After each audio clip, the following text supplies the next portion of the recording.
and this is in a nutshell, to make it as easy as possible, you need two things to be chronically ill.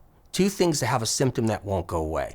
Two things that makes your life, say, the less quality of life. Two things have to be there. Toxins and pathogens. You need two things there. That's what you need. Okay. And that's what's happening.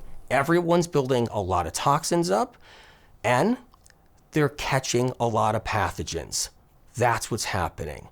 And bottom line, all these illnesses, everything behind autoimmune is a virus or even bacteria involved, or both, and some poisons for it to feed on. So to make it really simple, you have certain toxins in your body and they become food for certain bugs, pathogens. Pathogens eat the toxins, they release a poison, and we all get sick and sicker and sicker.